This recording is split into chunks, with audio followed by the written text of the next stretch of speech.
Welcome everyone to another grand episode of Stace and Barry in the morning, bringing sass and bringing crumpets. Don't know why I said crumpets, can't even sing, but it's Christmas, so I'm now gonna do a mix into pa-ra-pa-pum-pum. Peace on earth, pa-ra-pa-pum-pum. Can it be? Pa-ra-pa-pum-pum, ra-pa-pum-pum. And apologies for people that have listened to this week's Geek Syndicate because I've already sung that song.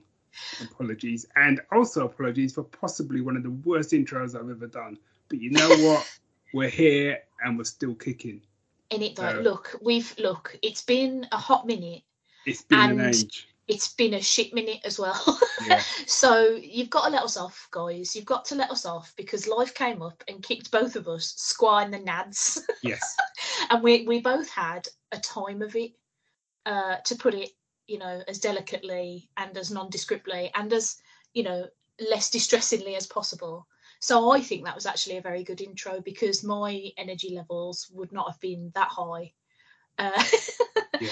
And also, I'm not going to accept your apologies for over singing Pum Pum Pum Pum because it's one of the highlights of my Christmas, like every year. So I would have been annoyed if you hadn't Pum Pum Pum Pummed here because I'd be like, why don't I deserve a Pum Pum Pum Pum? Well, there was no way I wasn't going to do that with you. It's just, no.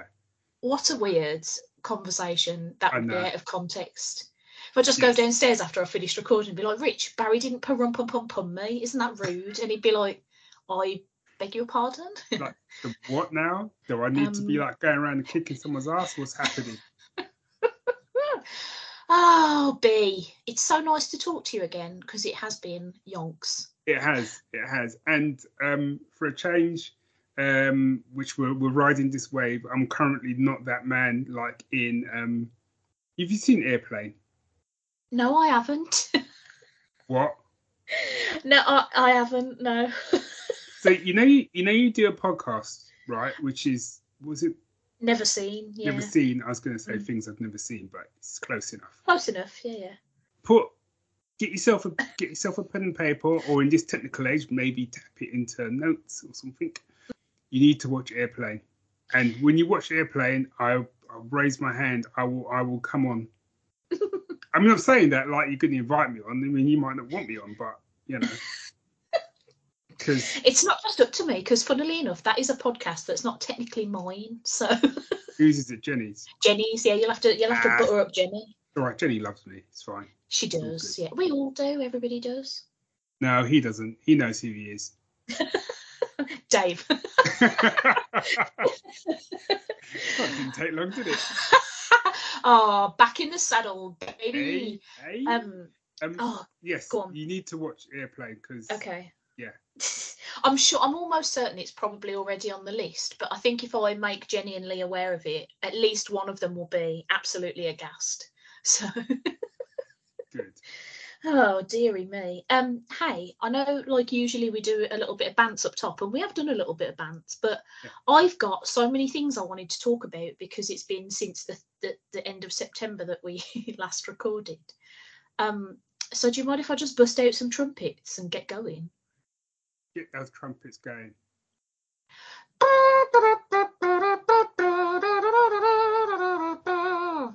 Bit of festive trumpet. Don't mind if I do. Hey, let's do some picks of the fortnight. I've got like 7 honourable mentions. That's good because I don't know why. I've literally got 1. Okay. Well, I'll go for a bunch of them all at once now because they're very quick things that I don't think will be the thing that you want to talk about. Since the last time we recorded, Rich and I have decided to become patrons at the Electric Cinema in Birmingham. It's the UK's oldest working cinema, and it's got cocktails and cakes and sofas. And that's all you need to know about the Electric. It's great. It's one of my favourite places to be. And as such, since the last time we recorded, we have been to see a lot of films on the big screen that are some of my favourite films that I've never actually seen on the big screen before. So I just want to do a shout out for the Electric and allowing me to see. I saw a screening of Hellraiser that also included a Q&A with 3 of the Cenobites, which was it was very interesting, and that film on the big screen is genuinely brilliant. I saw Beetlejuice on the big screen. I saw The Shining. Next weekend, I'm about to see Home Alone and Batman Returns, neither of which I've seen on the big screen before, so I'm very excited about that.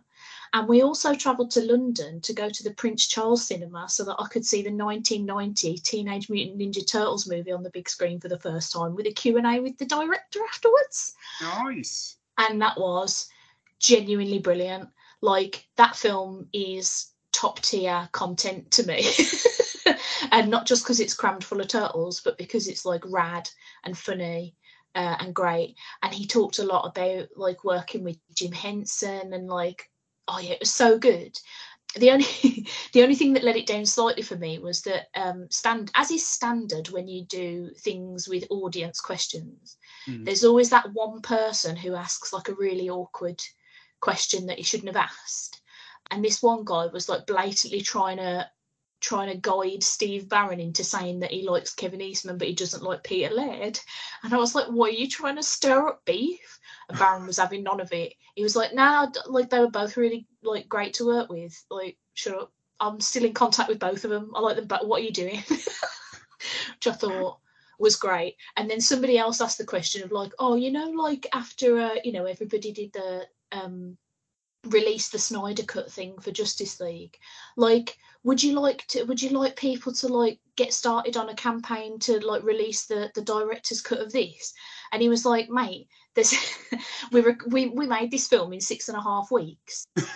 There is nothing that was on the cutting room floor of this film that deserves to be it. Like, I like the film I made. This is the director's cut. It's like, if anything, what you would need to do is give me money to just make it again so I could put in all the stuff that I couldn't fit into 6.5 weeks. It was like, but there is nothing that's on the cutting room floor that wasn't like shit, basically. Which I thought was great because like so many people are getting all wangy about director's cuts now, and he was just like, "Now I like this film." It's such a brilliant answer. But yeah, so massive thumbs up to seeing amazing movies on the big screen. I saw Eternal Sunshine of the Spotless Mind, my favourite film ever, on the big screen for the first time at the Electric. So yeah, I'm just bigging up seeing films at cinemas that have sofas and cocktails. Nice. Also, it's showing my age a bit because a lot of those you mentioned I saw when they first came out at the cinema. Because I saw Turtles when it first came out. Oh, mate. And I really enjoyed it because actually, yeah, it was comedy and it was funny, but it still had that kind of edge a little bit like the original comics did. I always like the bit. There's always a bit at the end where like when Shredder turns up and he kind of like floats down behind them. Yeah. And he's like, now you will face the Shredder. And they're like, Shredder? Yeah, whatever. And then he gives them a whooping. Oh, he really do. They make that mistake, though, don't they, of being like, let's go up against him one-on-one instead of just the 4 of us running at him all at once with pointy weapons. Yeah. Silly boys. They were only young. Orokosaki, the rats. I do remember that film relatively well. I watch that film like at least once a year. I've seen it twice this year because of going to the cinema to see it as well. Okay. Absolutely love it. So yeah, those were a bunch of my honourable mentions. Nice. And the other one, which I'm hoping doesn't cross over into yours, but we shall see, was just to say how bloody good is it to have Doctor Who back on the telly and be like legit excited for it? Isn't that nice? It's not. You haven't crossed over into mine. It's excellent. It's fab, and the reason why it's fab is I was saying this as well. It's like it's on a Saturday night, which is when it should be on. None of this Sunday malarkey. Yep. It should be on a Saturday night, and also last week's one was proper scary. I don't care what anyone says. It was proper scary. Freaked me the hell out. People should not have big limbs and all that nonsense going on. I really, really enjoyed it. And I was just sitting there going like, I don't want to get into a whole, even though I probably will be, I don't want to get into a whole like Jodie Whittaker bash. It wasn't her fault. But I never had that level of excitement with her run and the latter end of, and some of like Peter Capaldi's run, but mainly Jodie's run, to be honest. Yeah, I haven't been genuinely excited for Doctor Who for quite a long time because I found the majority of Peter Capaldi's run wildly boring. Look, I can only name you one episode of it. Like if you'd sat me down and said, you don't have to name the titles because I will forget titles, but if you sat me down and said, name as many like things that happen in episodes from Tennant or Eccleston or Smith, I'd be farting them out left, right, and centre. Ask me if I can remember what happened in an episode with Capaldi, and the only 3 things I can tell you is there was one where I think he was stuck in a time loop in a tower, but I don't remember why. I remember that episode being really good. At one point, there was a dinosaur in the Thames, I think. He had a guitar and sunglasses, and that's all I can tell. That's all I can tell you about Capaldi. And then Jodie Whittaker, all I can tell you is there was one episode that had spiders, and I didn't appreciate it. Didn't see it. And I think that's all I can remember. Oh, and that Ryan fell off a bike. Wow. Maybe. So yeah, like I've not been like legit excited for Doctor Who for ages, and I was a bit skeptical about these specials as well because I was like, oh, like they're going to be like fan wanky and shit because they're just bringing back the Doctor and Donna because we liked them and they know that we've been a bit, blah about the past couple of seasons. But then it came on, and first of all, that fucking new version of the theme tune with those like fucking badass visuals, I lost my tiny mind almost immediately. And then the instant those pair bumped into each other, I was like, oh no, I'm in love with this. David Tennant can do no wrong, in my opinion. Even though he has been in things and I've thought he was weird and bad, I don't care. He just seems like such a lovely dude. He's so good at being the Doctor, it's almost stupid. And I love Catherine Tate too. So yeah, it's so like I'm so good, and I can't wait for the new one now, which is great because for a long time I've just been like, will I even bother? Yeah. But now I'm legit excited. Like Christmas Day, Doctor Who, yes please. Yeah, and I think what's nice is we've got the last one tomorrow, which I have a theory about, which I'm not going to share, because there's the whole concept that they're basically going back to episode 1. Yes. Yeah. Suddenly I was just sitting today. It suddenly occurred to me, I was like, I wonder if they're going to do I can't finish the sentence, and that's why it's going to be start back at episode 1. If I'm right, I will tell you that I'm right. Okay. I mean, why would I believe you though? Because I hear what you're saying, but it's because I'll be telling the truth. No, I do believe you. Yeah, I'll tell the truth. Maybe what I'll do is I'll do a bit like a David Copperfield trick, and I'll write it down in an envelope, and I'll send it. And then you do a dramatic reveal. Yeah, and open it live or something with some dry ice or something. I don't know. As long as you're wearing a roll neck jumper, Not a problem. Not a problem. Yeah. Do you want to do your pick of the fortnight before I do my actual main one? Yeah. Wow. Okay. Sorry. Yes, I'll do one honourable mention just because I saw it this week. I want to give a quick honourable mention to Mission Impossible: Dead Reckoning. I've still not seen that. Oh no, I'm terrible. You like the Mission Impossible films, don't you? I do. I really do. Yeah. This one was like one of those ones where I looked at it and I was like, it's the first half of a film and it's already almost 3 hours. What? Well, to be fair, that's why it took me so long to get around to it. Because every time we felt we were going to sit down to watch it, we was like, let's sit down to watch Mission Impossible. And it was like, it'd be like 6 o'clock or 7 o'clock. And we suddenly go and see, how long is it? And I'd look, and it's like three hours. Well, I think it's 2 hours 46, but 3 hours. And it was suddenly, you do the mental maths and you just think, maybe not today, eh? It's a Saturday afternoon movie, I reckon. We did a Sunday afternoon with it, and it was time well spent. I thoroughly enjoyed it. Nice. But anyway, yes, what my pick of the fortnight is actually isn't a TV show, isn't a film, isn't a comic, isn't a book. Ooh. It's a game. That's right. Ooh. I know, right? So as we mentioned at the start of this, life has not been grand to either of us these past few months.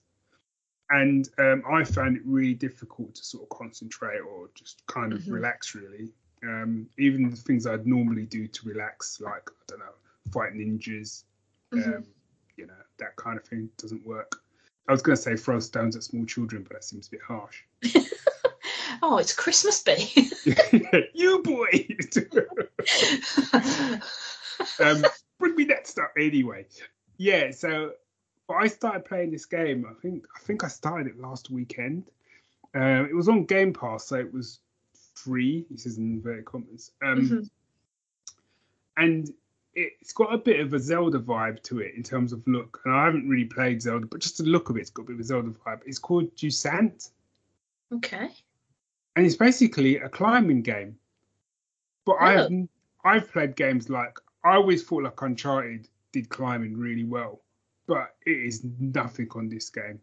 It's like it's a proper climbing game, and it's this guy, and you don't even really, there's no real story. You just get a sense he's almost a little bit like a kind of like an archaeologist, I guess.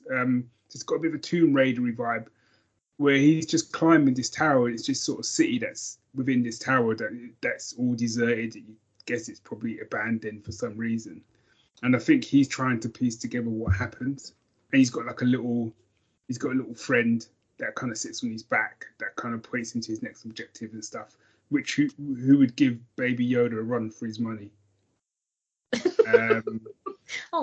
And what's really good about it is you don't fight anyone. There aren't really any traps to dodge. You're just climbing and you're just going into little caves. You're just learning stuff and whatever. But the way they do the climbing, honestly, it is. Take the time after we finish and go and watch a trailer for it. Yeah, it's beautiful. It's a sort of game you could watch someone else play. Yeah. As well. Yeah, it's fantastic. I love it. I played it like 2 hours straight. It's the most outside of work. It's the most sort of focused I've been on something these past sort of few months. Oh, nice. Yeah. Excellent. I'm realising now that my main pick of the fortnight might get a bit sad, but okay. I'll try not to. I'll try to steer away from it. Yonks ago, I feel like it was about 2 years ago now, a film came out in America and they didn't release it over here, and then it came out this year in like 2 cinemas for about 20 minutes and then it disappeared. And I've been itching to see it, and I finally managed to get my hands on a copy, and it's now one of my new favourite films like ever. It's called Marcel the Shell with Shoes On, and it's a film. It's like a fake documentary, and the premise of it is that this guy like breaks up with his girlfriend, and so he moves into an Airbnb for a bit, whilst he's like trying to sort out like a new apartment or whatever. And when he gets there, there's like these 2 sort of anthropomorphic shells that look like seashells that like live there. And so because he's a documentarian, he starts doing like a documentary about this shell. And it is I wasn't expecting to cry over a shell, and I did quite a lot. Not a sentence I expected you to say either. Yeah. So it's really funny for a start. It's written. It's like, I think it was written by. It was definitely the director had a hand in the writing, but I don't know if Jenny Slate, who's a comedian who does the voice of Marcel, I don't know if she had a hand in the writing as well. But it's like really funny, but it's mainly sort of about loss and grief and change and like coping with that. And it wasn't what I was expecting of the film, even a teeny weeny bit, when I suggested let's watch this cute little shell knock around an house. So, and like, I don't know if it was the absolute best or the absolute worst time for me to be watching it, given that I'd sort of suffered 2 big bereavements like not long before. But it was genuinely cathartic to watch. But it's so like, it's sweet but not like overly saccharine, because I do think there's a lot of films that deal with that sort of stuff, and they can either leave you feeling like genuinely depressed, which doesn't help, or like it's so overly hopeful at the end that you're just like, well, that's not fucking realistic, like don't feed me this shit, and you get really annoyed. But this film has like a really good balance of like sort of making you feel those feelings and sort of addressing that, like, yeah, these things happen, they are going to hurt, you're going to hurt, it's always going to hurt, but like there's also like a really nice message about like the power of community and like friendship and family and stuff. Like, it's just so beautiful. And the stop motion animation that they use for Marcel and his little Nana Shell, who's voiced by Isabella Rossellini, who is straight up wonderful, is just so like gorgeous that it's like halfway through the film I sort of kept forgetting that wasn't a real sentient seashell.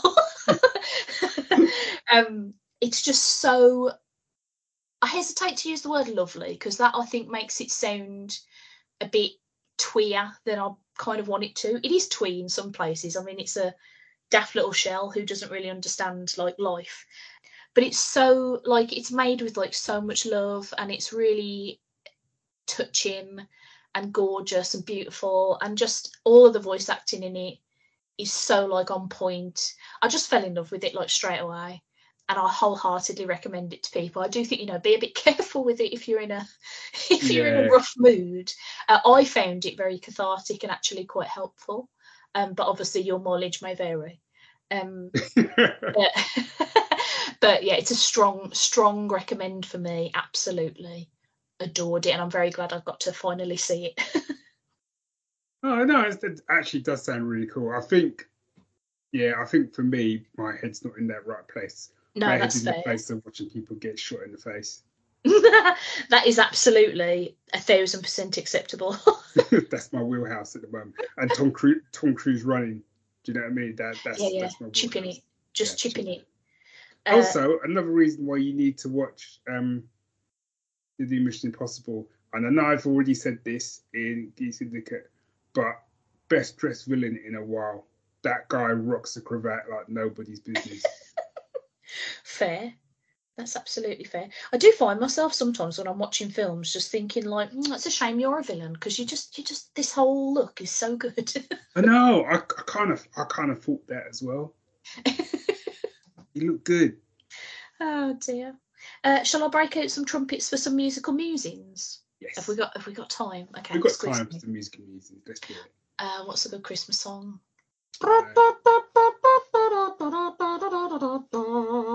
Trumpets. Christmas. I've been cheeky and I've got two again, so this is what happens when we don't talk for a couple of months, or we don't record for a couple of months. Yeah. But I can do both of them really, really fast, because you do one, then I'll do mine, then you finish up with the last one. Okie dokie. Well, the first one was spurred on by the whole fact that Doctor Who was coming back. So in the lead up to that first special, I just went on a Murray Gold fest. Okay. I was like, put all of this in my ears, and then I checked our spreadsheet and I realised that I'd already picked all the strange creatures before. Yes, you did. It's a cracking bit of music there. Isn't it though? But as I was, mate, tell me about it.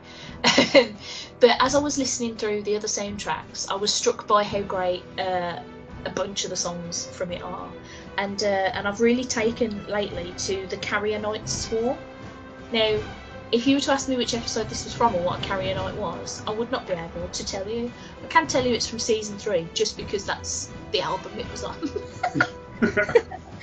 But it's a very sort of sweeping, frantic, chase-like kind of a song, so I feel like something dramatic was really happening.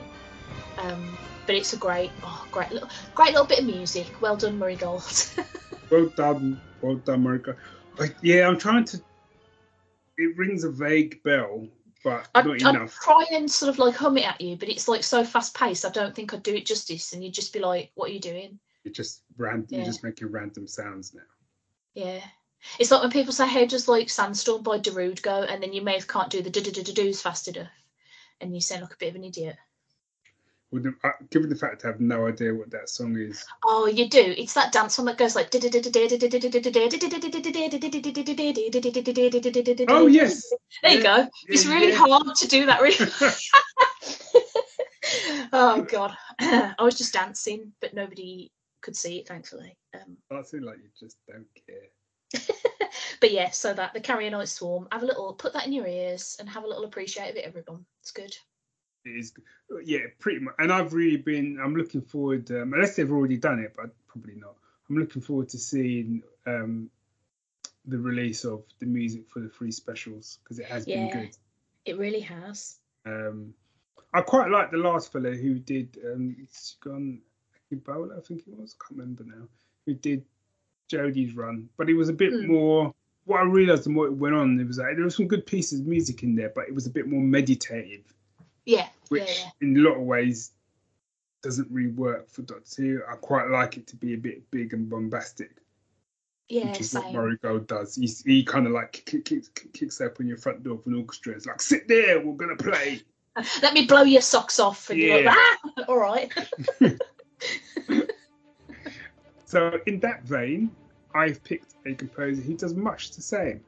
So I've picked a track from Mission Impossible: Dead Reckoning Part 1, To Be a Ghost. Okay. One, cracking track title. Yep.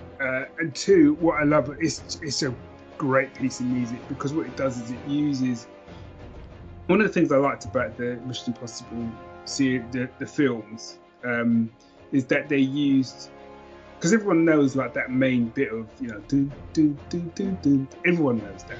Yeah. But what I really liked was, because I used to love the show back in the day, there was a piece of music that always played when they were planning stuff. And it was like do do do do do do do, and it always used to sort of play in the back. And you're like, they're playing this shit now.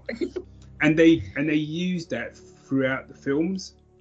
So I was always really pleased that they did that, because it's really easy to just like rip something, you know, to reboot something and kind of leave stuff by the wayside. And I think they actually tried to do it justice. And this piece of music kind of has the main theme in there, but it has a lot of that, what I'm calling the planning music in there. And it's got that Lorne Balfe bass to it, and lots of trumpets. Oh, God nice. love him, lots of trumpets, lots of bwah, bwah, bwah, bwah, bwah. Don't know why I did that. You should do the trumpets on the next episode. To be fair, since we've started recording together and you've done trumpets, the amount of times I've wandered around my house doing trumpets now. It's fun. It is genuinely fun. It is fun. But I can't do it as well as you. So thanks, I won't be taken over. You're all good. So. Excellent. My second one, again, I'll be really quick about it. I done a watch of Loki season 2. And I thought half of it was shit and half of it was amazing. Right, before you say your piece of music then, yeah. So should I stick with it? Because everyone says it's really great. I'm on episode, I think they've gone back to like the 1900s. So I think it's episode 3 or whatever. And I was just, I couldn't tell what happened. I was bored to tears. Yeah. So I was bored off my head for the first 3.5 episodes. I was like, what is this for? And then it sort of vaguely kicks up a notch at the end of like episode 4, and then 5 and 6 are fucking top tits fantastic. Okay. So yeah, stick with if you've already played through most of the boring part. Yeah, I have. You may as well carry on with it. But I mean, we've talked about how great Natalie Holt is at doing the music for Loki before. Yes. So I've picked a piece of music called History Is Now. And I think it's the song that plays over the end credits for the final episode. And it draws on like all of the themes that she's used like throughout the series, but it like kicks it up a notch with this like extra like percussive thing happening in the background. And it's just like such a good, like, it's so good. She's so good. So yeah, like pop that in your ears. Thankfully as well, History Is Now isn't a title that gives things away, because I do have to be careful about that sometimes. Where I'm like, shall I pick this piece of music? It's called This Is the Moment That This Guy Dies. Yeah, Death of. Yeah, but no, like it's so good. Like all of the scores, but like just listen to the music from all of Loki because it's great. But if you're only going to listen to one track, that's not a bad one to have in your ears. Ooh. Yeah, There you go. Core Blimey Governor. That was an episode of Stace and Barry. That was, and it was an epic episode. It's always epic, she says, having absolutely no faith in herself whatsoever. I've got faith in you, Stace. It's a slight tangent, but it's quite funny that like every time me, Jenny and Lee tweet about Never Seen, we always seem to assume that we're everybody's least favourite one of the three of us. so like it's like self-deprecating but also trying to big up the other two, and it's like, what are we doing? Like, just have, you know, a little bit of self-esteem. Why don't you? Just a smidge. Just a smidgen. Hey folks, if you want to get in touch with us, you can do most of the socials at Geek Syndicate and at Stacey's Parlour. You can join the Geek Syndicate and or Stacey's Pop Culture Parlour Facebook groups. You can send an email to staceandbarry@gmail.com. And I think that's it, isn't it? I think that's it. That's enough ways to get in touch with us, I think. Yes, more than enough ways. Yeah. So on that note, peace on earth, pum pum pum pum. Can it be pum pum pum pum? I don't sing it as angelically as you do, B. I'm sorry. Wow, that says a lot. That's what you think you heard. Oh, bye everybody. We love you. Bye all. Ta-ra.